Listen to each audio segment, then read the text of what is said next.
All right. Welcome to Let Freedom Ring. As you can clearly see, we are not in the studio right now. We were planning on it. We had some budget cuts and we couldn't quite afford security this week. Sobe Priop had apparently been circling around the neighborhood. We just decided we're just going to close the studio. We're not going to take a risk. I've already been attacked once. It's very hard to defend yourself while hosting a show. So we just figured it was just better to just go live. So, Yeah. but my guest Safety is important, right? it's very important. So, but my guest, returning for the second time, the head coach of Memorial girls basketball, Greg Cotreau. Greg, welcome back to the show. Thanks for having me on. Yeah, no, I'm glad that you could. We had to do a little rearranging this week, so I'm glad that you could make it. So, Greg, how you been since the last episode? Back, I believe, in September. Yeah. September seems like it's so far ago. Still working from home. Fortunately, where I live, kids, my oldest has been able to go to school pretty much full time in person. So been pretty lucky there. I am fully vaccinated. That's a good thing. Oh, nice. We could get into that a little later if you want. Had a little bit of a couple side effects the day after, but otherwise, been holding my own since September. Awesome. Well, yeah. How have you felt about the vaccine rollout so far? I mean, we're a couple months into it. Obviously, our age demographic, I think every age demographic now can get vaccinated. Have you been impressed with it? Any thoughts on it? Yeah, I think, initially, right, Biden said that his plan was to try to get like 100 million vaccinated within the first 90 days, and that would be like 1 million, vaccines per day until get to that 100th day. But I think now we're seeing that they're up over 3 million, and I think in New Hampshire, it's gotten so good that like the governor has opened it up to out of state residents, to get vaccinated. So, clearly we're doing pretty well here, I think, and we've got enough supply to help with, our neighbors. Yeah. What did you think of the governor saying, we're ending the mask mandate? Now, this has been very debated, heated topic. I don't know that I necessarily agreed with that. Any take on that? Do you think it makes it difficult for local businesses, like more difficult now that you're just saying like, well, it's up to them? Yeah, I think I'm kind of torn about it, to be honest, right? Because if you think about how it was like back before November, there was no mask mandate, but cities and towns and private businesses, like they were able to kind of mandate how they wanted to handle it. So I think it's kind of getting us back to how it was then. I think having the statewide mandate in place kind of forced the issue, but I do see that some people are going to try to enter stores like that may require a mask without a mask, trying to kind of puff out their chest saying, "Hey, like the mask mandate's gone, so I don't need to wear my mask anymore." So I think trying to enforce it becomes a little bit more challenging. No, I agree with that. Because I heard some people that I know that own people we've had on the show here that own local businesses that have said like, I employ high school kids to run my restaurant or my grocery store or whatever. It puts a lot of pressure on them when the store might be keeping the mask mandate, but people are saying, well, I don't have to do that anymore. Not quite understanding that like a local business is entitled to do that. Right. Right. I mean, I guess I would have liked to see him maybe extend it for maybe one more month, get a little bit more people, vaccinated, let the weather become a little bit warmer, and then kind of see where we are, in a month's time. I don't know what doing it now as opposed to doing it a month from now. Like, I don't know, like what you gain by ending the mask mandate now. Yeah, I agree. I felt he's pandering to certain voters that he's thinking about. which I don't totally agree with. I don't think it should be pandering to voters. I think Sununu's done a great job. I just did not understand his timing right now. It felt like, the Falcons thinking that they were going to beat the Patriots in the Super Bowl. Like, it's over. Yeah. And then it's Yeah. like, it's not over. You know what I mean? So, where do you see us in a year from now? Good question. I mean, I think we're probably going to be closer to normal. Um, I wouldn't be surprised if people are still wearing masks. I don't think COVID is going to be going away anytime soon, even after we get it under control. I think it's going to be something that we're going to be living with for a while. I think I read somewhere, I forget where I read it. I don't. It wasn't Fox News. That I know. Um, but I think I read that there's going to be a recommendation that mask wearing continue throughout all of 2022, and then would be in a much better spot. Whether people can hang on for that long, I don't know. I mean, I think it's going to be hard for some people because we've been in the habit of wearing masks for a year now. Like, it's going to feel awfully strange to be able to go into a public place and not wear one. No, I agree. And what I can say too is I have so many now, and it's always been like a Oh, minor yeah, nuisance to me. Like, I kind of like it. Like, I've collected them. It's almost like a fashion statement now, like the mask that you can wear. yeah. Yeah, So I will say I didn't really mind it so much in the wintertime because you put a winter hat on, put your mask on. Like, the only thing you're that good. gets cold is like the bridge of your nose, and Yeah, your face is warm. You're good to go. yeah, yeah. I totally didn't. Myself did not mind it. I have no problem with it. I disagreed. Um, with Governor Sununu deciding to do that now. He's the governor. I'm not. Whatever. Let's talk a little bit about Memorial basketball, though. What a strange year to be a high school athlete. you know, um, was it good to get back? Because you guys didn't start on time, correct? Yeah, we didn't start on time. In a normal season, like our first like day of tryouts would be like the Monday after Thanksgiving. Yep. Um, that didn't happen. Um, I think that our season probably began. We were able to have like a couple of workouts just before Christmas, but we didn't really have our first set of tryouts until like the first week of January. So we got pushed back quite a bit, and I think what was frustrating to a lot of the kids was they would see, because it was each school district had to opt into the season, and a lot of the school boards made those decisions. So, like, I think the kids were really in tune with what the surrounding towns and cities were doing, and how that process was going. And you'd see a lot of towns and cities approve their winter sports. Um, but Manchester and Nashua were some of the latest. They made their decisions kind of at the last minute. Like, they waited and waited and waited. The days that they were supposed to make decisions, they said, let's pause, let's try to get more data. They were trying to,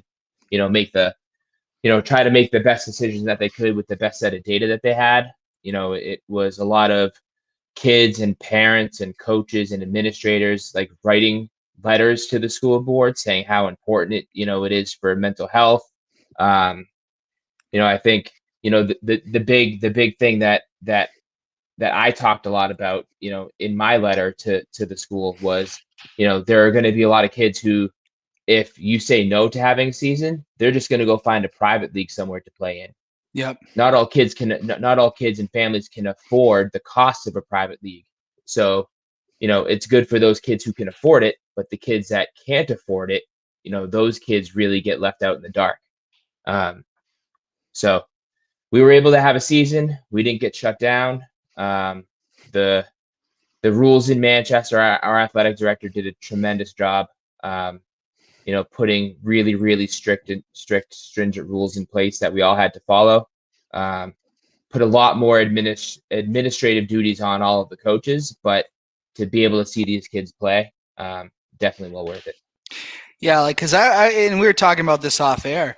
When you're a high school athlete and you're playing sports, like, sports is everything to you. And they're young, and they're, you don't want to see that taken away. I know we're in a pandemic, but you really don't want to see that taken away. So I am Yeah, really for glad. sure.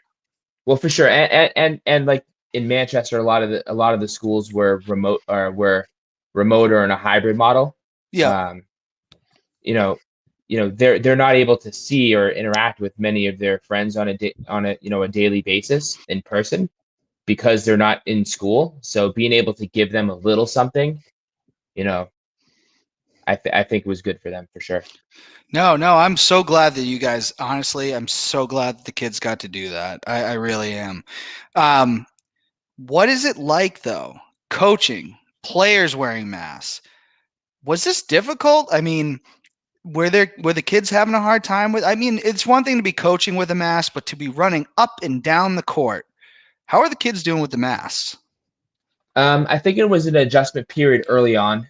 Um, but the one thing that I'll say is not I didn't hear one complaint about it because they knew that in order to play they needed to wear them, and there Yeah. was no getting around that. If you didn't want to wear the mask, then you're not able to play. So I think from that standpoint, we didn't hear any complaints from any of the kids.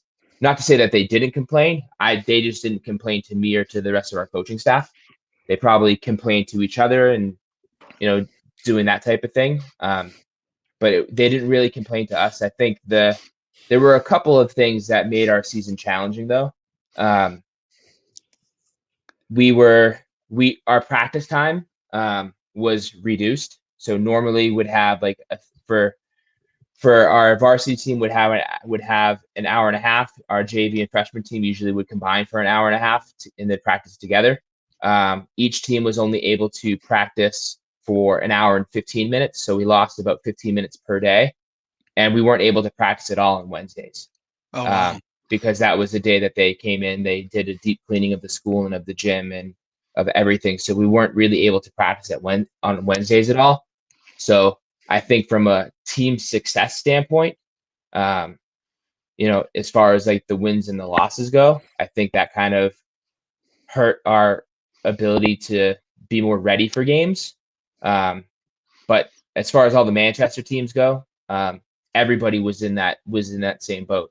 So um, it's definitely not an excuse at all. It's just a reality of the situation. We weren't able to practice on Wednesdays, and that's usually a day after a game. That's really when we would come in and we would get a really hard practice in because you'd have a game on Tuesday, you don't play again until Friday. So if you needed to run the kids hard, you needed to work on conditioning. Wednesday was your day to do that. Being able to only practice on a Monday and then a Thursday, you're practicing the day before a game, so you're really just talking strategy. So like a lot of the kids weren't in, I guess, the shape that they would have been in otherwise. Understandable. And two, anybody that played high school sports, you practice every day.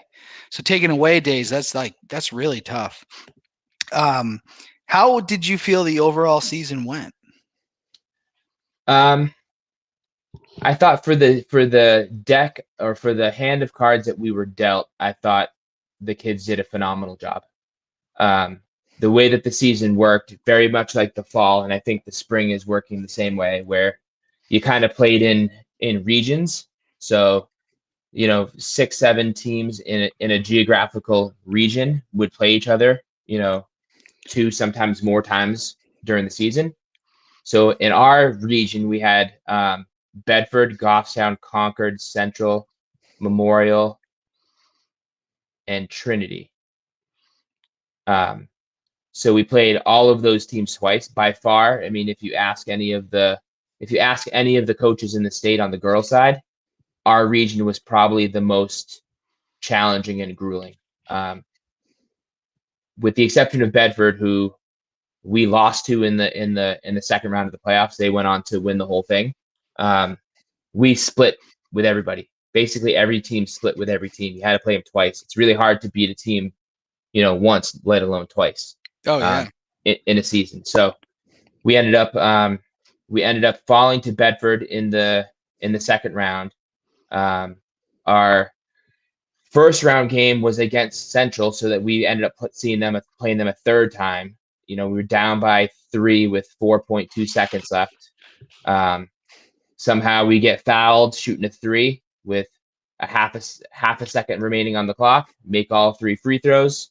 We force overtime, making all three free throws, and then we win that game in overtime. So kind of an up and down, crazy year. We had some girls that came back with a lot of experience, some girls that came up either directly from middle school or from JV that didn't have any varsity experience at all. And they were able to get the experience in the end. But tough draw, tough. I mean, in a normal year, if you went into a regular season saying, hey, who do you think the top 4 or 5 teams would be? You'd hear BG, you'd hear Bedford, you'd hear Concord, you'd hear Pinkerton, you'd probably hear us. So there were maybe three teams within our little bubble that would have been a top 3, 4, or 5 team in the state in a normal year, and we all had to play each other and beat up on each other. That was it was tough. Was there an overall state champion, or Yep. was that just there was? Okay. There was. So Bedford kind of rolled through everybody. Okay. Like the first game of their season, they played BG. They were up by 21 in the third quarter. They let their foot off the gas, and BG came back to beat them by 5. So they ended up playing in the championship game, and Bedford just dominated. Like as soon as the playoffs hit, Bedford just ran through everybody. Like there was not a close game at all for them. What's crazy is like Bedford is starting to like win championships, because when we were kids, there was no Bedford High School. It didn't even exist. Yeah, and they now, went to West, right? They were West kids. I believe they Yeah. were, like, because I remember a couple of 2-3 years ago, I used to teach, or I used to work in the Merrimack School District, and I went to go see some of the kids I used to work with play Bedford in the state championship, and Bedford just mauled them. Like, so I don't know. It's crazy because it never existed before, but it sounds like it's an up and coming town for sports. At least, yeah, I think I don't know when they built their high school, but they've got a really good youth rec program that I think feeds all their sports, and so I mean they're usually very strong in all their sports. So. And I mean, we both grew up in Nashua. We have our exports. I mean, I think one big thing that we have in Nashua that I don't know if Bedford has is the Boys and Girls Club. A lot of people have gone through there that ended up being just great athletes. Yeah, for sure. And I think back in the day, some of those teams at the Boys and Girls Club in Nashua would have beaten some of the Nashua High teams that were like varsity teams, just because you had some kids that maybe didn't have the grades to play, or they didn't want to practice every single day. They wanted a more relaxed kind of approach. But I think some of those teams back in the day at the Boys and Girls Club definitely could have given the high school teams a run for their money. For sure. All right, let's get into current events. I mean, we talk about the big one that, the verdict came out yesterday in the Derek Chauvin case. The officer in Minnesota had his knee on George Floyd's neck. He got guilty of everything. He's looking at maybe 40 years. I believe second-degree murder he was guilty of, third-degree murder, second-degree manslaughter, which I was a little confused that you could be guilty of all of them. But I think there was just, when there's a video, it's overwhelming. And I didn't follow the whole case. I'm guessing that the jury got to see that video. I'm not 100% sure. But yeah, they played it. They played it in the courtroom. So okay. They played bits and pieces. They played it a lot, actually. Like the prosecutors would show like things that would support them in the video, and then the defense would have a chance to come in and show pieces of the video that they felt supported their case. So the jury saw a lot of it.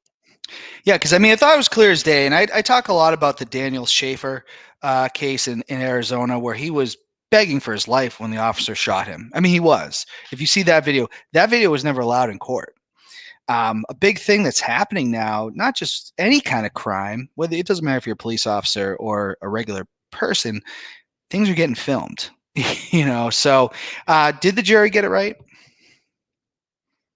Yeah, I mean, based on what the facts of the case were that we were able to see, in a public forum, I think so. I mean, I don't think, like, I don't know how they could have gotten it wrong. Like, there was Yeah. just it was overwhelming. And I think they brought a lot of medical experts on the stand, and they had toxicology reports and all of these things. But when a 9-year-old girl who's filming the incident, and you can hear her saying, "Hey, like, you're hurting him, get off of him." If a 9-year-old girl can see it, and she can make that correlation that, hey, what you're doing is wrong, like, I think that's all you really needed, to be honest. Yeah, I mean, I heard some of what the defense said. I mean, I believe it was like 8 minutes. I've never had. Could you imagine having someone's knee on your neck as I believe he was cuffed for 8 minutes on pavement? It Like, was 9 minutes and 29 oh, seconds, actually. okay. Now I'm sorry. Yeah, I yeah, undershot yeah, it. yeah. Yeah, my whole thing is watching the trial. I go, I don't know exactly what he's guilty of, but he's guilty of something. Like he's responsible for this man dying. Right. You know, And the defense was trying to say, like, hey, like, you're prosecuting him on, this 9 minutes and 29 seconds of him doing this, but you're not taking into consideration the situation and all the events that transpired in the 16 or 17 minutes before that, with him, like, resisting getting into the car and doing all of these things. Like, you and I could get into a bar fight, right? And I could do a lot of harm on you in a bar fight, and, like, I'm going to be judged for what I did in that bar fight. You and I could been having a great time 5 minutes before that. yeah. No one's going to care about that, right? Like, they're going to care about you know, what caused me to hurt you, and that's what they're going to, kind of judge me on. And I think that's what, like, the jury was able to kind of see through a lot of that smoke and mirrors that the defense was trying to kind of throw out there, and say, hey, like, like, the 16 minutes or 17 minutes when he first arrived on the scene, like, that's irrelevant to the 9 minutes and 29 seconds. So I think they definitely got it right. I mean, when there is a video, it's really hard, and because a lot of people are saying, because this is historic in a lot of ways, because I've seen a lot of people say, well, I want to know what the sentence is. Let me just tell you something. You and I are old enough to remember Rodney King. Mm-hmm. He That was on video. Several officers beating him to a pulp, and they all got off, and there was a video.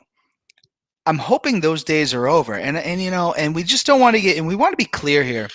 I believe I support Black Lives Matter, and I support the police. You can do both. I don't support bad police. I Yeah, don't. makes me curious to see what's going to happen with the other officers that were there that, like, didn't do anything. Like, they didn't stop Chauvin. They didn't say, hey, get off him. Like, hey, like, maybe you've got to, if he was resisting as bad as they said that he was, and he was, like, kicking and flailing and doing all of these things, maybe you got to restrain him, like Chauvin did, for 3 minutes or 4 minutes. But once, like, he's no longer, like, kicking or resisting, like, the common sense thing would be, get off him, roll him to his side, sit him up, and then if he starts resisting again, then you've got to restrain him again. Yeah. Like, I mean, at certain points in that, again, like, I bring back the Daniel Schaefer thing. He's begging for his life. yeah, He's begging for his life, and calling for his mama. yeah, like, Yeah, the prosecution said, his heart was too small. I could not imagine doing that to anybody, no matter what they did. And at the end of the day, George Floyd, he signed a bad check or it was a used, $20 counterfeit bill that he tried to pass at that store, I guess. like, to the people, and I don't think there's many of them that say, well, Chauvin, I don't know, he didn't mean. Listen, $20 counterfeit money is not a death sentence. Not in this country. You still have the Constitution, whether you people like it or not. His constitutional rights were violated that day, and it cost him his life. Open and Plain and shut. simple. Yeah, Yeah, it's pretty open and shut. pretty simple. Yeah. But yeah, definitely the country was holding their breath. I think what most people want is accountability. And, Derek, you don't want to see anybody, you hate to see, I don't wish bad upon anyone. His life is done. But he brought it on himself. Yeah. And I think the other thing that's important to know too, like that jury came back with that verdict pretty fast. 10 hours, I believe, which is quick. Yeah, it was pretty fast. So I think, when a lot of people saw that the jury only needed 10 hours to go through all that stuff, that the writing was on the wall that he was going to be guilty, because the longer it goes on, generally, like you're trying to convince maybe one or two people on the jury that to go your way, whether it's innocent or guilty. Like you've got someone or you've got a couple of them on the fence, and you're really trying to do your best to convince them, because they needed all of the jurors to say Yeah. guilty or innocent for it to be, or I guess guilty in this case, right? Because if you had a hung jury, then Chauvin would have gotten off, but they needed all the jurors to say guilty. And Well, the question is, too, and this was one thing that I was confused on it because there's three different charges. Could he have been guilty of one and not the other two, or two and not the third? But they were like, no, this guy's done. He's guilty of all of them. yeah, I'm not totally yeah, sure.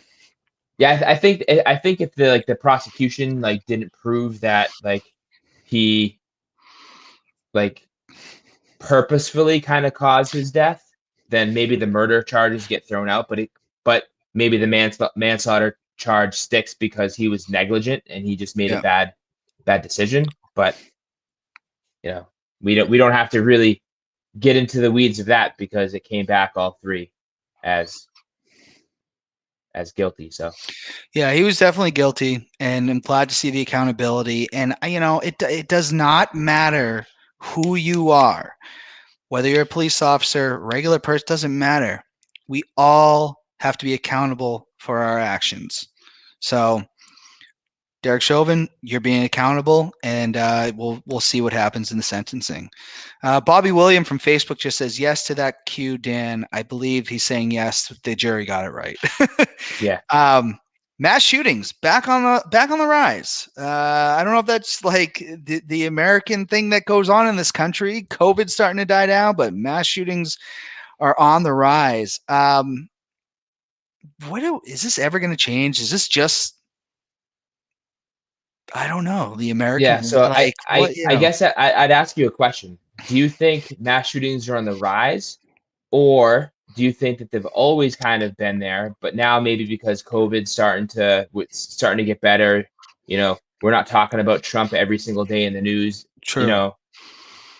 like the media has more time to report, or more things that they can report on, and now it's just being reported more.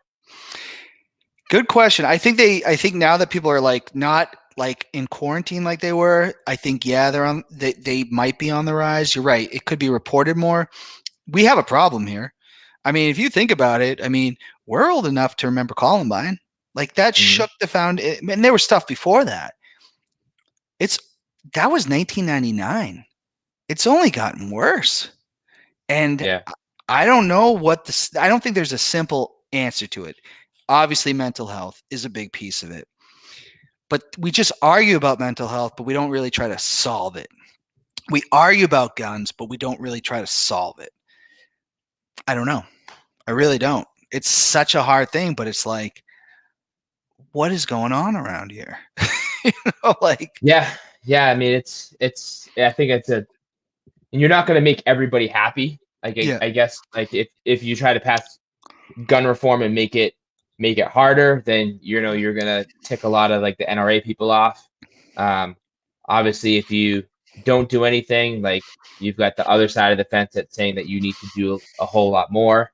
Um, like I wonder what some of the other countries, like the countries that don't really have this problem, you're not seeing that like you're not seeing other like worldwide reports from other countries showing a lot of mass shootings. Like what are those countries doing right that we might be able to say, okay, this is working for them. Could it work here for us too? yeah, no, I agree. I mean, we're a large country, and we also come down to each state kind of has their how they want to do it. I it's a hard topic, because everybody the big thing about the gun debate is everybody thinks that they're automatically just the expert. I mean, I guess where I fall is as long as it's not a weapon that can kill multiple people at one time, then I'm kind of okay. I get it, but I don't know. We got a Yeah, like problem. We got a yeah, problem. like do you need military grade assault weapons in your house? Yeah, probably not. I don't know. I don't know. Maybe you need a shotgun to, you know, protect your house, or if you're a if you're a hunter. I know that's a big thing in New Hampshire. Hunting is huge here. Sure. You've got to have different types of you know weapons to be able to do that with. But like, do you really need an AK-47? I mean, I don't know if this latest shooting. I don't think the shooting in New Jersey at the supermarket. I don't think a lot of details have come out about that, like what was used. But you know, definitely we have to do something, because what we've been doing, doesn't seem to be working. No, I agree, and I'm not going to pretend here to have the simple answers. Always my answer is I just don't want weapons that can kill multiple people at one time. That's really what it comes down to, and then you can figure out the rest. But I don't know. It's a tough thing, but obviously, we're seeing it again. This is what it's like growing up in America or being in America, which is very unfortunate. Yeah. Um, Talking about politics now, nearly half of Republicans say that they won't get the vaccine. These are on a few polls out there that have said this. Why does it seem like more Republicans don't want to get the vaccines, other than to people in the middle or people more towards the left? Yeah, I mean, That's a tough I one. think, yeah, I think, I think for some of those people, and I'm not one that thinks this way. Yeah. Like we started the show, I've been fully vaccinated, so you know, go get your vaccine, people. That's my advice. But I think there's a large portion of the country that just doesn't like things forced upon them, and I Yeah. think you know even though we're in the middle of a pandemic, even though the health experts are saying that, hey, you need to do this, I think there are some people out there, I don't know what percentage, but I think there are some people out there that feel that, hey, like, you're forcing this down our throats. And just because of that simple fact, I'm going to hold out. Yeah. No, I agree. Do you think that's more of a Republican ideal than it is to people maybe on the left or in the middle? Um, like, I think that, like, people that lean Republican, a lot of the times are like, anti government. They want to live free. They want to make their own choices, right? So I think in time, maybe we're going to see some of those people end up getting vaccinated when there's not such a huge public push to do so. Like, they're going to Yeah. do it on their own timetable. That's kind of what I hope for. Because the flu shot, like, I'd be curious to know, like, these people that are saying no to the vaccine, are these same people saying no and they don't get a yearly flu shot? I don't know. Yeah, I And mean, then the other I've the never other had, thing that I think, in full disclosure, uh, I've never had a flu shot myself. okay, I just never have. I don't know. There's no, and I yeah, can't even say the reason why. I just never have. You know. yeah, yeah. I mean, Um, I think the other thing too is, like, it's so politicized that people are skeptical because it happened so fast. Like, yeah. COVID's been around for a year, and vaccines take sometimes 5, 10, 15 years to produce. But I think, the medical folks, the scientists, the researchers, they've been studying viruses like this for years. So a lot of that research was kind of done beforehand.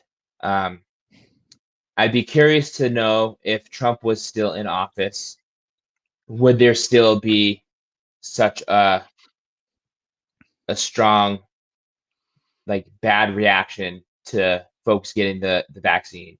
Or would it be the opposite? Would it be like people that are Democrat, like because Trump's still in office and he was the one that kind of jump started this whole vaccine with warp speed. Like, are those people not getting vaccinated because Trump is still in office? It's really hard to say. And that's what shocks me about some of the Trump people is that he even said, like, go do this. And if you know the diehard Trump supporters, they were going to follow this guy to the edge of the earth or to wherever, to the gates of hell. So yeah, it's just shocking to hear that, but I feel like most people will, but I do feel that it's more my Republican friends that are just like, I ain't doing that. Like, I'm not doing it at all. I'm not saying I'm not skeptical, but like I also am like, I want to be part of the solution, not the problem. Yeah. You know. Yeah, and for me, like I got my second shot and I got Moderna, and the day after, like I was in bed all day. Like I had body aches. I didn't have a fever. I didn't have chills, but I like felt like I was hit by a bus. Like I had parts of my body that were aching that I didn't even know I had. Like that's Yeah. how sore and beat up I felt. So a day and a half in bed, I was feeling pretty good after that, but I think the feeling crummy like that for a day is a whole lot better than getting COVID. And if I had to go get the vaccine again tomorrow, I would. And how many lives have we saved? Like, because you really think about it, is like all the stuff we've done. Like, how many lives? I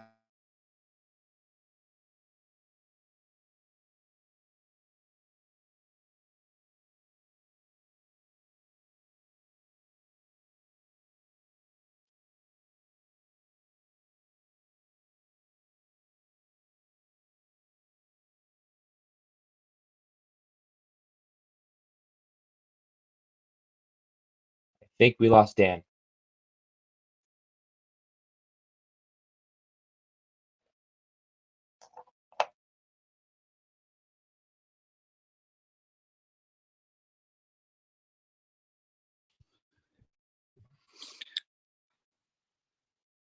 Greg, can you hear me?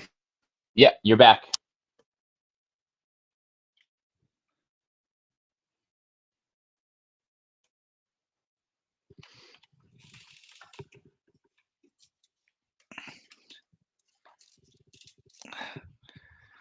I can Greg, hear can you. you hear Can me? you hear me? All right. Yeah. Yeah. A little technical. I'm hardwired in. I don't. But cool thing about StreamYard, and I don't want to plug them. I'm just going to plug them a little bit. It's not like we got totally disconnected. It does come back, so we apologize. But anyways, how do you think Biden has done so far, just in general with his presidency? I know it's very young. Yeah. I mean, I think the biggest breath of fresh air, I guess, for me is like we don't see his name in the news every single day. Like I think when especially towards the end of the Trump presidency, like his name was he was in the news every single day, all the time. It was Trump, Trump, Trump. The fact that he would tweet things, like I think that kind of became exhausting for a lot of people after a while. Um, so I think just from that alone, we seem to be like us again. I mean, I think I think there were some good things that Trump was able to get done. So I'm not trying to, knock Trump because I know you probably got some viewers that are big fans of his. But I think, when you hire someone to do a job, in this case, you vote for a president, like you've got to trust that he's going to do the right thing, and like you don't necessarily need to hear from him every day Constant. to know Yeah. it's yeah. I just think there was a lot of maybe the best way to say it is with Trump, I felt like there was always noise, like there was always Yeah. background noise all the time. It was constant. With Biden, like that noise has quieted down some. So I think he's done a pretty good job accelerating vaccine distribution for COVID. I think getting us back in the Paris Climate Accord is a good thing. Like climate Yeah, control is kind of back on the radar. there was no need to ever leave that. And Trump has Hmm. yet to explain to us why. you know? But yeah, I mean, I think it's still early. I think he's still doing. I think he's doing a pretty good job so far. We'll see. We'll see if it continues. 2022 is going to be a big year for all of those midterm elections, and you may see the Senate or the House flip again. But No, I mean, I think your noise is like it felt like hostage for a little bit with Trump because he's an ego man. Like every two, like unfortunately, when he talks, I mean, he represents us and it's not constantly. So it is nice that that's died down quite a bit. right. All right. Well, I have questions for you, Greg. First question: if you could any time period ever, what would it be? If I could live in any time period, I mean, I grew up. I mean, we had our teenage years in the '90s. Which was awesome. Um, I think the '90s was a great era. I would love to go back to the '90s. I think music was. I mean, not to say music now is bad or fashion now is bad. Like fashion is, similar, I guess. But I just thought the '90s that had really good music. I think it was a good time to grow up. We didn't have to worry about a whole lot. Um, Especially with the knowledge that we have now, going back and doing your high school years over again Yep. would be pretty fascinating knowing what we know now. Yeah, I wonder what it'd be like to be like an adult back then, because like all the stuff with Bill Clinton going on while he was in office, I didn't quite understand as much. Even in middle school, I didn't really. I was like, "What the heck?" But like as an adult, I wonder what that would have been like, or just Yeah, all this crazy stuff. But the '90s were, I agree, it was a good time to grow up. It really was. yeah. And this is an interesting question because I saw a meme or something or a GIF somewhere within the past couple of weeks that said the 2020s to 19 or to going back to 1980 is just like 1980 going back to the 1940s. That's freaky. That's crazy, right? That's crazy, right? Like Yeah. I never put those like two things together before, but when I saw it, I'm like, man, like the '90s feel like they were yesterday. Like they don't feel like they were that long ago, right? They really do. I mean, to think that we're in 2021, like, is like I never back then never thought like about that at all. Like the 2020s, not a chance. Not something crossing my mind at all. But here we are, Right. and we're in Exactly a right. pandemic.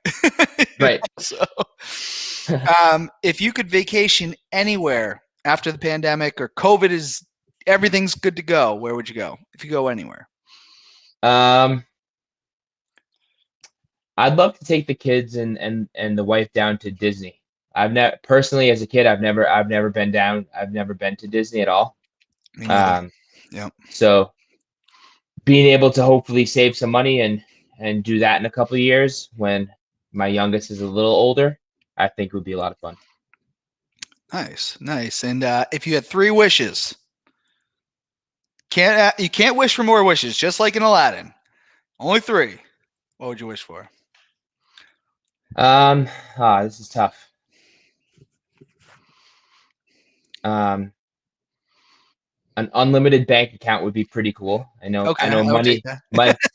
money doesn't solve um all your problems, but having money is definitely nice. It's a nice problem to have. Um, I would say I'd wish for COVID to be completely over. Like I can't wait for that day. Um, and then I think my last wish would be for both of my kids to be better than me. I like that. I think that's what every parent wishes for. You know. Yeah. No, that's a good three. going into sports, are you impressed with the Boston Red Sox so far? They've been on fire. I'm shocked. Yeah, I mean, I think a lot of people, the pundits out there thought, they'd finish in the basement in the AL East. Like they were voted to finish last, and And they still could. They still could. yeah, I mean, it's still really really early. Especially with who they have lost. Like Mookie Betts is gone. Like a lot of people are gone. Chris Sale is still out. Like he hasn't come back yet. I don't think. He's going to be a big part of the team when he does finally come back. But I think it just goes to show you how good of a manager I think Alex Cora is. Yeah. Like It's good to I have him think back. great to have him back. I mean, it would be really awful to find out if like they're doing something to that got him banned for a year in the first place. If they're doing something again, because going from worst to first that quick with don't have really any major free agent signings. Like you pretty much have a similar roster to the year before. But I think it just goes to show how good of a not just a baseball manager he is, but like I think just the human side of it too. Like I think he's a good people manager as well. Yeah, it's good to see. And, it might not change, but like younger ball players can get hot. Anybody can really get hot at certain times. And, hopefully they say that. But, it's been what a trip being a Red Sox fan can be, because you can have like this horrible, horrible season and then like you're in the World Series, which Yeah, I'm sure the previous generation before us, they'd say, yeah, we never experienced that. right, So, right. um, and I mean, And we then you dealt get with the it. Yankees. Yeah. Yeah, the Yankees are in last, right? So they were expected to Yeah. win and be really really good, and we were expected to be really really bad, and it's a role reversal, I guess. And one thing I will say about the Yankees, because a lot of things have been shared about the Yankees haven't been in this position since 1998. They won the World Series that year. I think they swept the Padres in 4. That was the year Ken Caminiti was roiding up, Yeah, cost him his life later. But yeah, so I'm not sleeping on them. It's April. We're not going to get too excited. Shout out to Craig Pelletier, because I know he's been saying that to a lot of people. But it's just good to see. Um, Interesting picture that was on Facebook yesterday. I didn't watch the game, and I believe the Braves are playing the Yankees. Pablo Sandoval, not the most popular person here in the Boston area, pinch ran for the Braves yesterday. Thoughts on him as a pinch runner? I know he's lost some weight, and he did lose weight when he came back to Boston a yeah, couple of years back. But I mean, he hit his peak, and pinch runner? I don't know. yeah. I saw it. I didn't really give it much thought. I just kind of chuckled at it and kind of moved on. But either, I mean, I don't know how the Braves are doing so far this year, but the first thing that kind of comes to mind is how desperate can you be Yeah, that you need to take someone out. I don't know if the person he ran for got hurt. Um, Maybe that was a situation. I don't know all of the details, and I know he plays third. I think he has been playing some first base. I'm not completely sure about that, but I don't know if it was like an injury replacement type situation, and he was going to be entering the game for somebody that got hurt. Um, I don't really know, but if you're trying to put him into the game to steal a base, that probably ain't not the your guy. best. Probably not your best choice. Yeah, they might have been a desperate thing. I think the Braves won that game too, so I don't know exactly. Um, I want to talk about LeBron James real quick. Everybody knows that watches the show that I am a fan of LeBron James. Don't like that he beat the Celtics or anything like that. But LeBron in a little bit of hot water, kind of coming from conservatives, where he put out a thing saying, basically, you're next to the police officer that and we're still like finding out stuff about this in Columbus, Ohio. Ma'Khia Bryant killed by police. There was a knife involved. We don't know all the facts of the story yet, but LeBron tweeted that and now has deleted the tweet.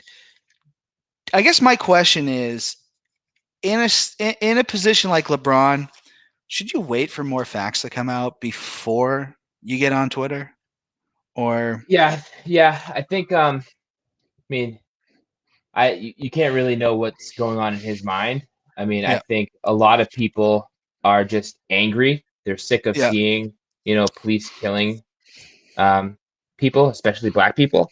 So I think, his anger maybe got the best of it because he's a really smart guy.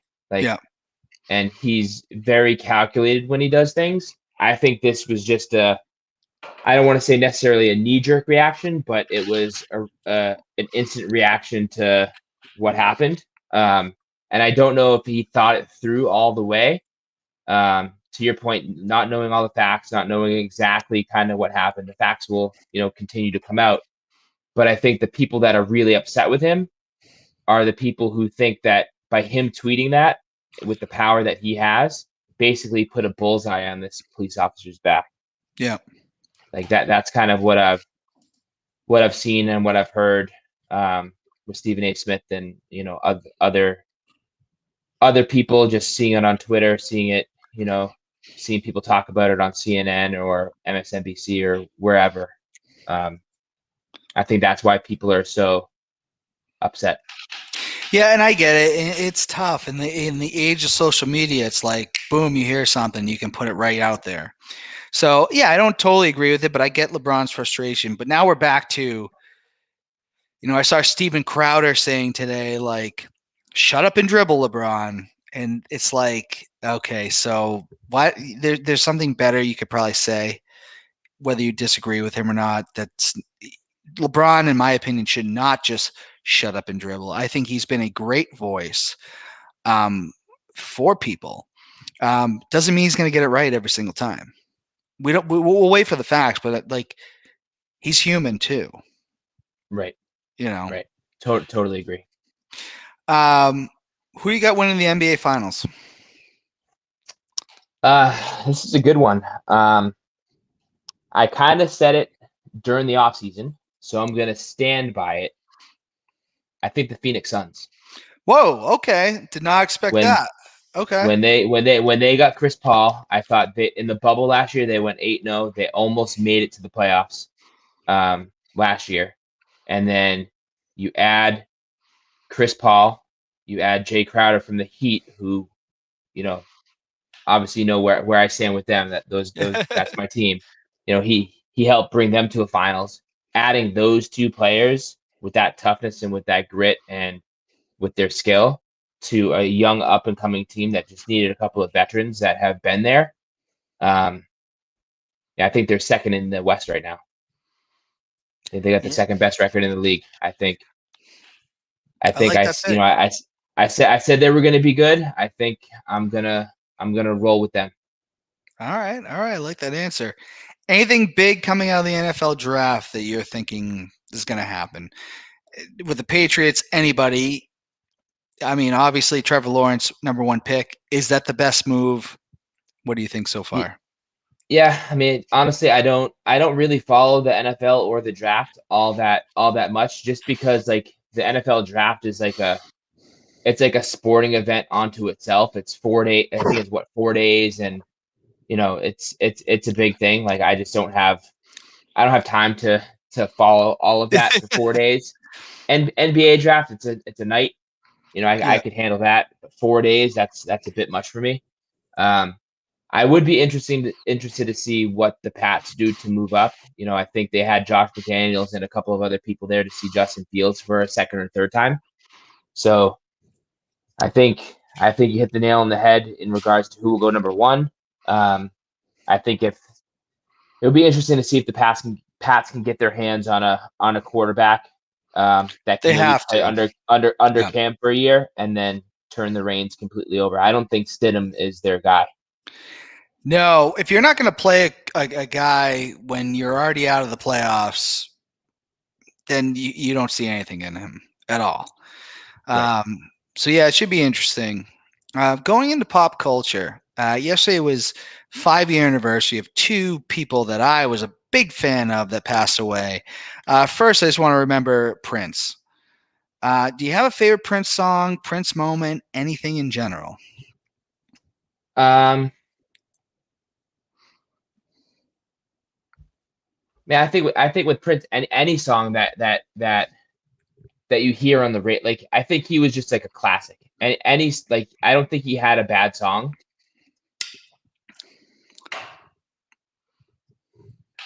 Oh, did we lose audio? Live on forever.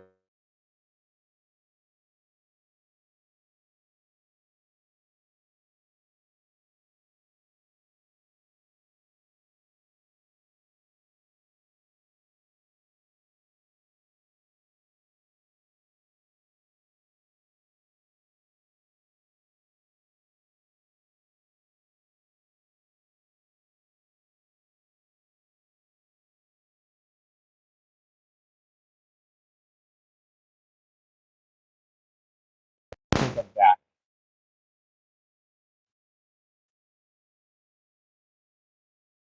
Can you hear Greg, me? can you hear me? Yeah, I can. All right. Yeah. Sorry, technical difficulties here on Let Freedom Ring. We're supposed to be in the studio. Damn it, Soapy pre-op. I know, but we're making it do. Yeah, Yeah, I think with Prince, just getting back to kind of what I was saying, I think his music is timeless. It will kind of live on forever. I don't think there's a bad Prince song. Um, I think anytime a Prince song comes on the radio, unless you're crazy, like you do not change that radio station until that song is over. So I agree. One of the all-time greats. It was a sad day, but someone also died on that day too. It's very tragic to talk about because she could have gone. She revolutionized. You want to talk about a women's revolution in wrestling? China started that, in my opinion. Ninth wonder of the world, China, died 5 years ago yesterday. Do you have a favorite China moment? um, it's a lot of moments. I think. She has so Um, many. so yeah, and many. and like I don't watch wrestling as much now as I did back then, especially with like DX, and there's so many things like in regards to that. But you're probably a better wrestling historian than I am. But I believe didn't she beat Jeff Jarrett for the Intercontinental belt, or am I Yeah. making that up? No, she did. She also beat Chris Jericho for that title too. Yeah. So I think those would be my two China moments. Like I think you said that she was pretty revolutionary. Like I think that kind of being able to see her, you know, get written in to beat two Hall of Fame worthy, Both, yeah. Wrestlers, like I think that was a big deal, and I think it's a bit underrated, and I don't think it's talked about as much as it probably should be. Well, So I you can haven't say really seen it again. You haven't really seen it since. no. I don't think anybody can, compare to her. I mean, I remember when she debuted in '97 as like Triple H's bodyguard, a female bodyguard. Which when have you ever? That's never happened. So she already broke ground there. And I remember she picked up Marlena and just shook her like a rag doll. And I remember going like, "Oh my God, this is the scariest woman I've ever seen in my life." But then she kept evolving. She did the X stuff.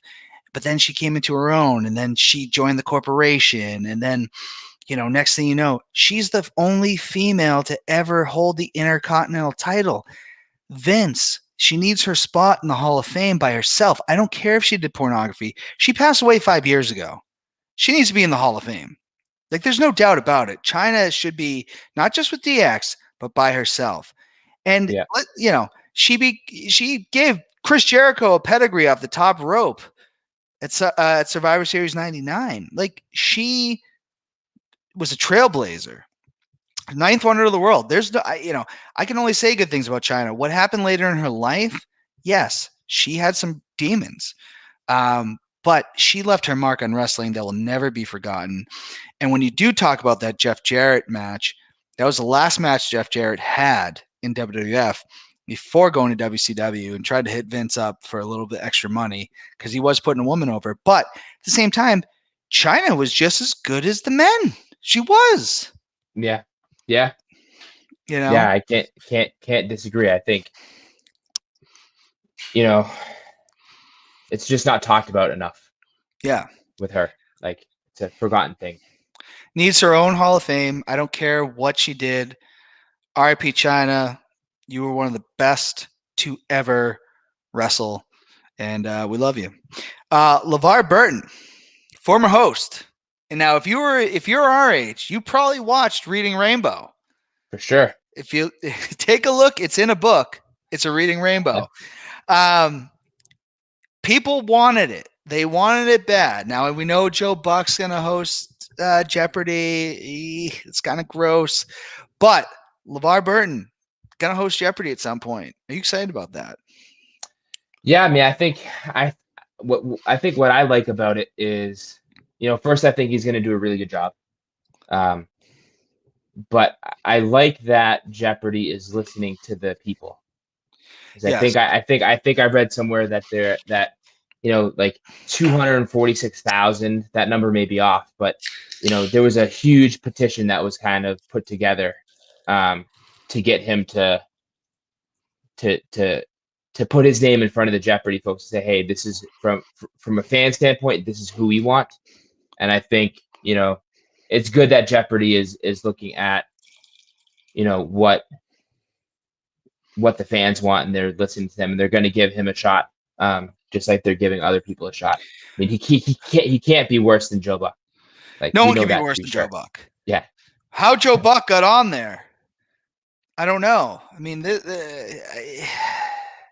sorry, Joe Buck. It was good to hear you back after COVID, but now I'm back to like hating Joe Buck. I can't stand him. But I think this is huge because honestly, our generation grew up on Reading Rainbow. LeVar Burton was also in Roots. If you ever seen that miniseries, so it'd be good. I mean, he was great. I mean, he was He was in Star absolutely Trek too, right? I think he he was in Star was. Trek. Yes, Yeah. he was. And then he kind of just like went off. But I mean, a lot of people still really like him. I think I don't know who's going to replace Trebek. I mean, they're going to try to find whoever they can. Alex Trebek is a icon that will never be replaced, but you're going to have to find somebody to hold down the fort for some time. So, Right. what do you think of the WWE releases recently? They released about 10 wrestlers last week, one being Samoa Joe. Any thoughts on just the releases in general? I mean, anytime someone loses their job, that sucks. Yeah. I mean, I think some of them were kind of surprising. Some of them I've never heard of. I mean, I like I mentioned before, I don't follow it or watch it as much as I used to back when I was, a But teenager and in college. But your son is into the product though, right? He was liking wrestling for a little bit, right? yeah, he asked to watch it Yeah. sometimes.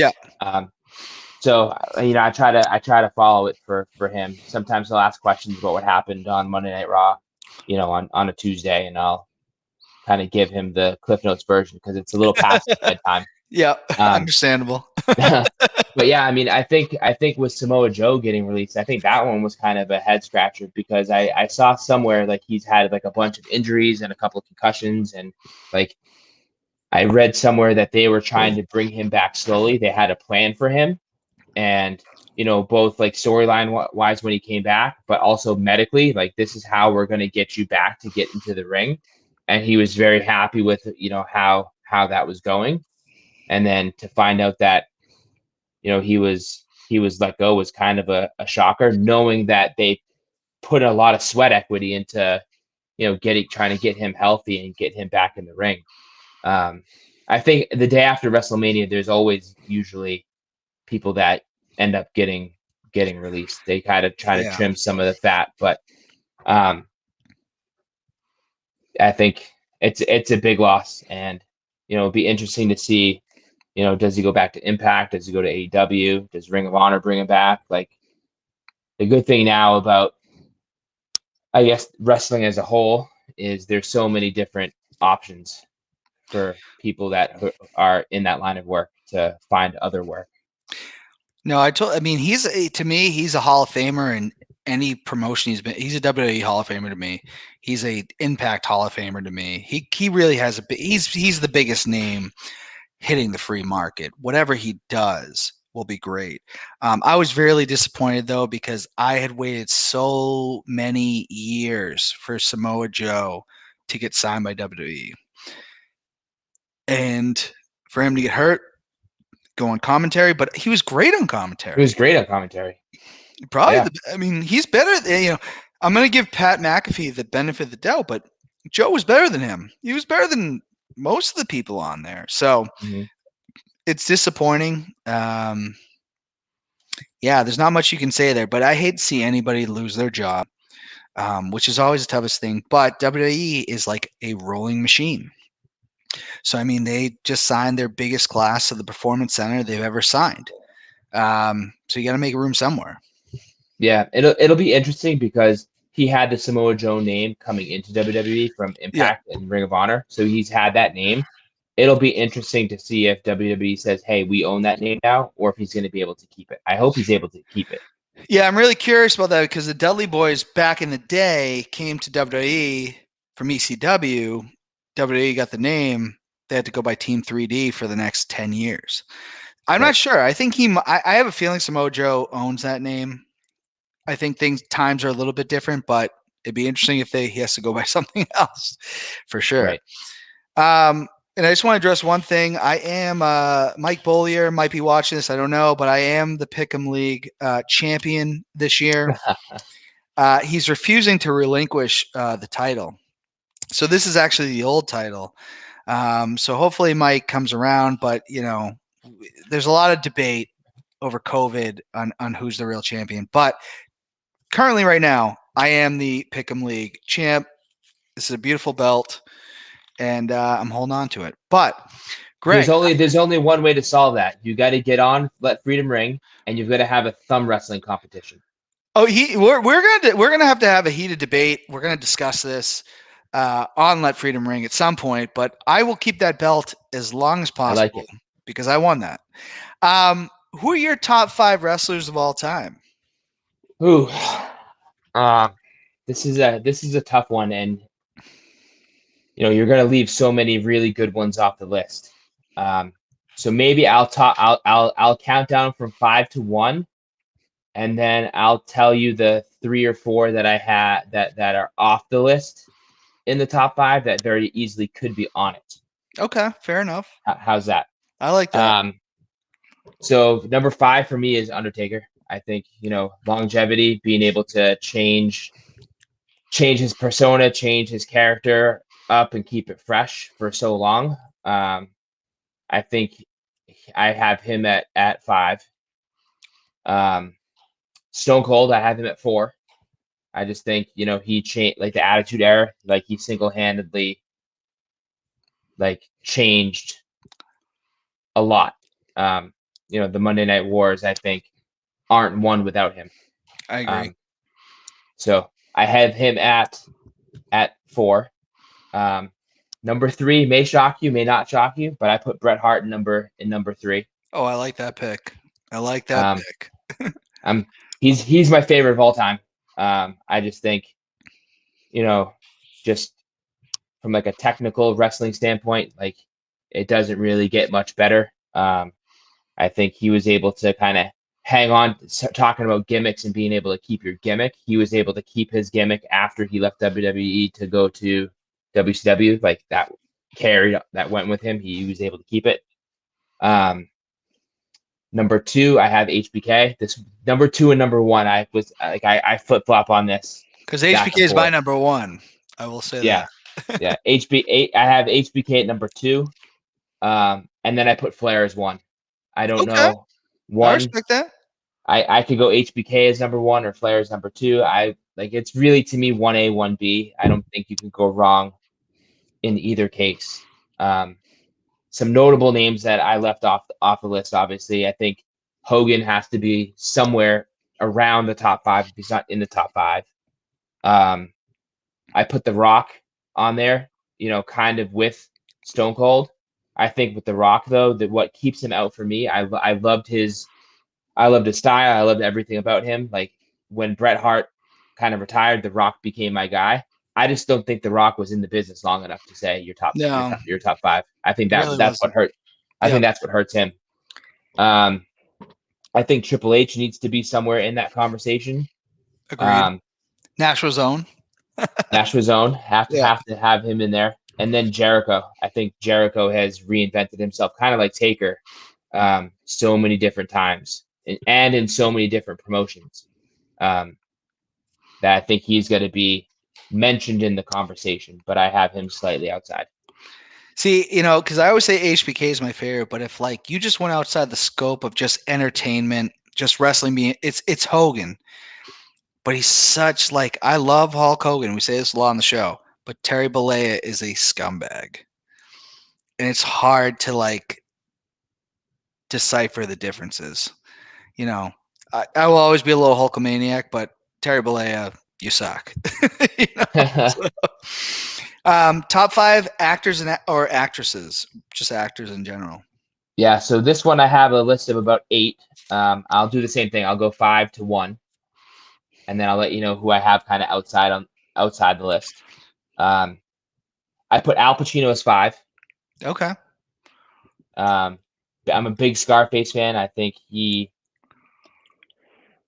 talking about, you just asked me about wrestling. Like the Razor Ramon character does not happen if Al That, Pacino doesn't play that character. agreed. Yeah, I agree. Um, Number 4, I put Sandra Bullock. I think you tell me a bad movie she's been in. I can't do it. I even liked her bad movies. What was the one Yeah. she was in with Ryan Reynolds? The Boss. She was like the boss of the movie. Oh yeah. Oh God. It's on the tip of my tongue now. Ah. Like they went off to Alaska and they Yeah, ended up getting married. Yeah. I loved it. Loved it. Loved that Yeah. movie. I wish I could think of the Um, name of it. well, it's actually funny that you mentioned that movie. This is number 3 on my list happens to be Betty White, who was in that movie. Oh yes, she was. She was the grandma. Yeah. Oh man, what was that? Something about my boss? I don't know. Now I'm gonna have to break out my phone and I'm gonna have to look it up. Yeah, because now I'm curious. Sandra Bullock, Ryan Reynolds, Betty White. Um, The Proposal. Proposal. Okay, so yeah, I'd marry That Sandra was it. Bullock. You Yeah. know? Yeah. So yeah, she was 4. Betty White for me was number 3. Just because she's been in the game for so long. She's like 100 years old and she's still in stuff. It's absolutely Um, insane. Crazy. Um, Tom Hanks, I have at number 2. I like that one. Yep. Um, and then number 1, for the same reason I just mentioned Sandra Bullock. I cannot for the life of me tell you a bad movie he's been in, and he's played a whole wide variety of characters. Denzel Washington. Yeah, he's up there. I mean, because the criticism of Denzel Washington too for a long time was he couldn't be the bad guy, and then he did Training Day, Training Day. and he is one of the best. He doesn't start off as a villain. You don't think he's the villain. He proves to be in that movie one of the best villains of all time. Totally King agree. Kong ain't got on me. Like, yeah, I loved. Yeah. I'm with you there, Denzel. I don't know where he falls on my list. I didn't make one, but I think you're right. He's got to be in your top 5. Denzel Washington is like unbelievable. If you ever watch the Malcolm X movie, I mean, he becomes Malcolm X. It's unbelievable what he Yeah. was able to do. Yeah. I think he's incredible. No, Um, I agree and then 100%. and then a couple of the names that I left off.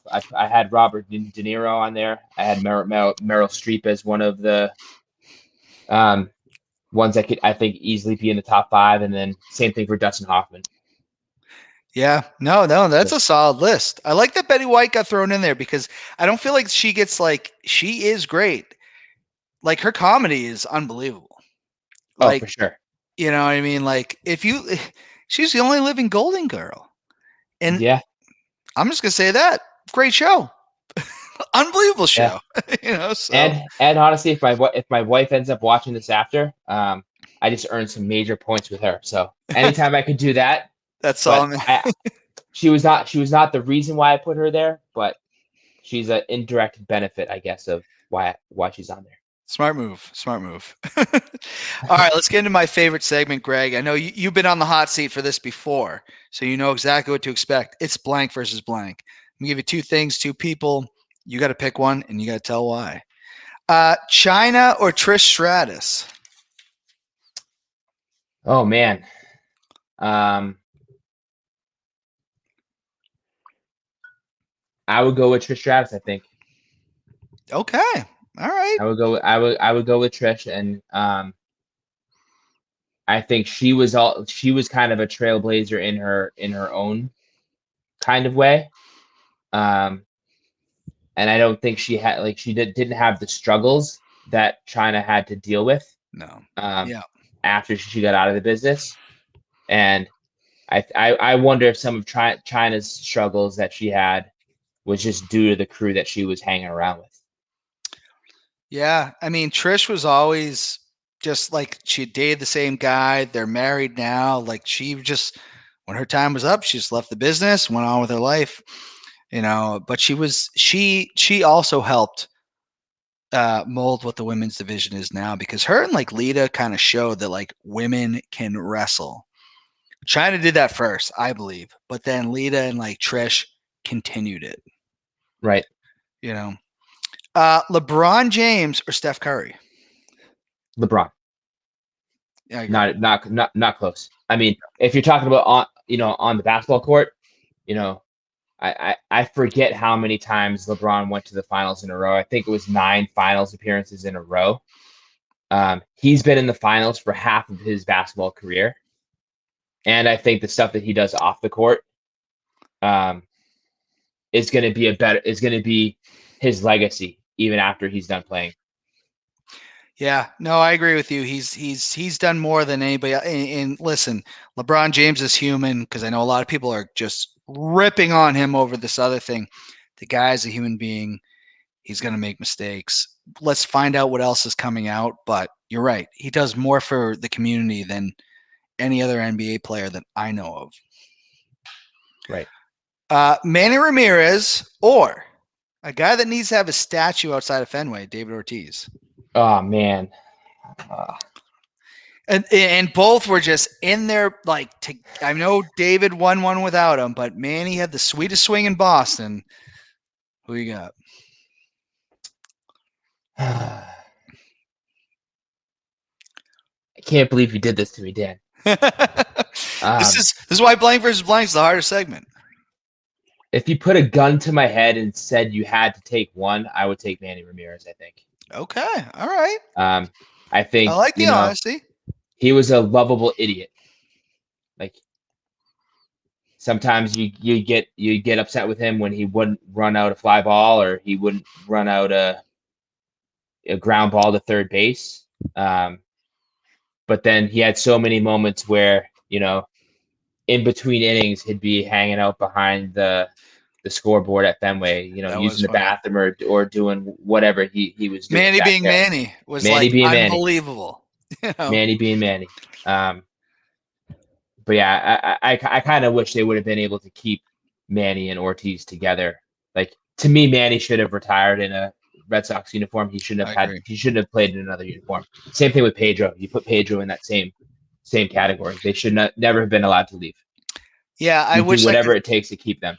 I wish it could have happened. I know Manny was kind of left because he had bad blood there.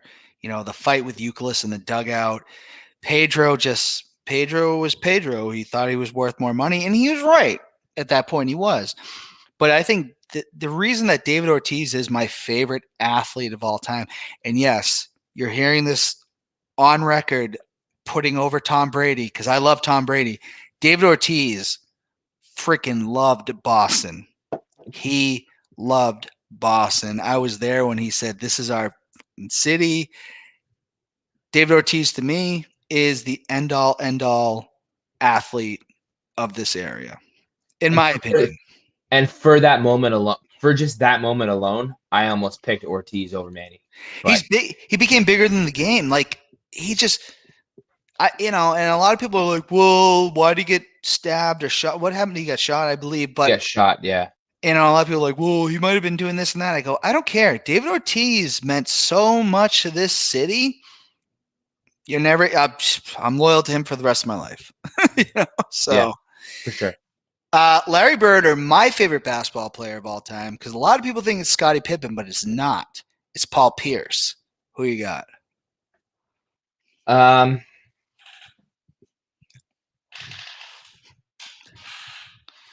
this one's really tough too.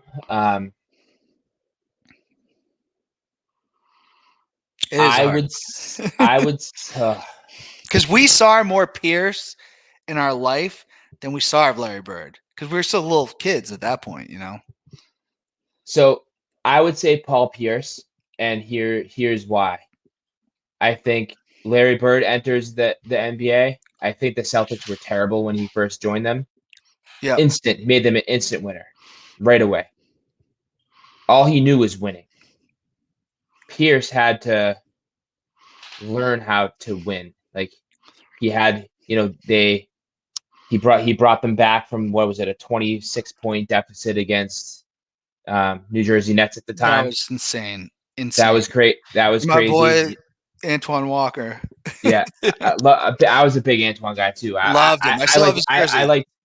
I liked Antoine better than Pierce, to be honest. Yeah. But I think Pierce, like, he's seen the highest of highs with the Celtics, and he was with them at the lowest of lows. Yeah. Like the year before they got KG and Ray Allen, they were awful. Like maybe one of the worst teams in NBA history. And he decided, even though he did go like publicly ask for a trade, which I think was kind of was is right because he was about to enter the prime of his career. He's been ups and downs. He's been with them like the whole way. So whereas Larry Bird is just won the whole time. Like he didn't really have to struggle like Yeah. Pierce did. And It's Pierce not, got stabbed too, right? and he came back. Right. Like, don't get me wrong, I love Larry Bird, but I can't say that I grew up seeing all these magical moments that Larry Bird had. But I saw Paul Pierce. I saw Paul Pierce many, many times. So he's my favorite basketball player of all time. I know a lot of people think it's because I hype up Scottie Pippen so much, and I do love Scottie Pippen. Paul Pierce is my favorite player ever. The Beatles or Queen? Man, this is a tough one too.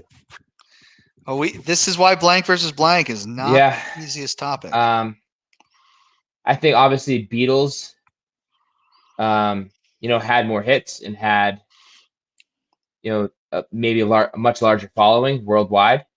But just because you and I are into sports have been a big part of our whole life. I think Queen resonates more, right? You hear a lot of Queen songs at any major sporting event. So I would go with Queen. I'm going to agree with you there, and I love the Beatles, but Freddie Mercury, to me, was like the best front man of all time. So, yeah. All right, here's a tough one. This is tough, and this is not going to be an easy one because one just passed away. I love DMX. DMX was – that guy could get you pumped up, real pumped up. But I'm going to put him against someone that's going to be very tough to decide. Very different styles, but Eminem or DMX. Yeah, very different styles. We kind of grew up on both of them, right? Big time. Yeah.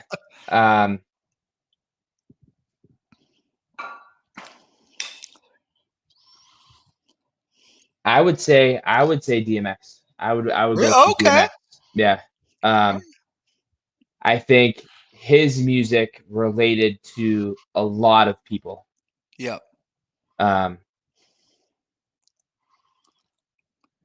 There were a lot of Eminem songs about, drugs and killing people and putting someone in the back of a car and driving off a bridge with Stan, and like That was messed up. yeah, he had a lot of messed up songs. But so did DMX, though. I mean, Blood on My Hands, No Remorse. Blood on My, We're Not Going to Go Yeah. There. Yeah, They're both no, pretty, they're both kind of raunchy at times, but I don't know. I feel like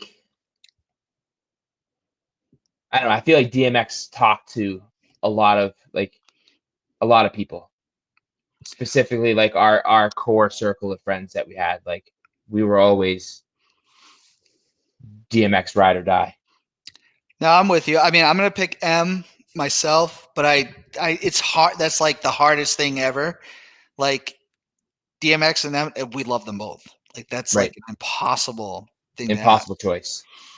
All right, this is the hardest one in blank versus blank. These are two friends of yours going way back. We're talking 20 plus years. Friends of mine. I don't get to see them often, but Carlos Nunez or Angel Mojica. Oh my god. Oh my god. And we don't. And here on Let Freedom Ring, on the toughest one, we don't put your feet to the fire because we like both of them. I haven't got. I miss Carlos. I don't get to see him like I used to, but and Angel was like one of the nicest guys I've ever met. So Yeah, and Carlos lives like literally 10 minutes from me. Like he's in Lineborough, literally 10 minutes from me. And um this is so hard. I would have to say sorry, Carlos. I'd have to and say Angel. I'd have Angel to say liked the Angel. post. Angel liked the post. I just want to I had post. I'd have to say Angel. You know, he lived literally 2 doors down from me. We lived in the same building, in the same Yeah, house. We lived in a big multifamily house. He lived like 2 doors down from me. Um, and back in the day, you know, he had the black box, so we got to watch all the wrestling pay-per-views yeah, for free. I didn't have cable growing up, so that's where we would watch wrestling. yeah. Would all go to his house. Um, his mom was so nice to me all the time. Like took me in as one of her own. Like should always make sure I was fed and had, you know, she like I said treated me like I was her own kid. Um, Not to say Carlos's mom, who They're both great guys. As you remember, Carlos Yeah, lived in the house right next to us. yeah, Same kind of deal. But I just think just because we Angels was kind of the spot that we would all go to. yeah. Like he was. That's why I would probably say Angel. Both awesome guys. Pleasure to grow up with them. Angel loves my wrestling posts when I post. Like I know we have that bond forever with wrestling. Yeah, But no, both great guys, and I know that's not an both easy. both and both were in my wedding, so I can't they're both my Well, guys. that's why the last question of Let Freedom Ring is the hardest question. People get, we hit the hard questions here on Let Freedom Ring, but For sure. but Greg, I really appreciate you coming on. I'm sorry we couldn't be in the studio. Soapy pre-op, you really got to knock it off, man. Like I can't pay security every single week to make sure that you don't invade the studio. So that kind of stinks. But I'm glad that you were able to make this time, and I really appreciate it. For sure. Thanks And for having me on. yeah, thank you very much for coming. And everybody, keep your heads up there. My niece Addie, she's getting better. She's on 2 feet now. Broken leg, only 3, but she's getting there. So, but until next time, let freedom ring.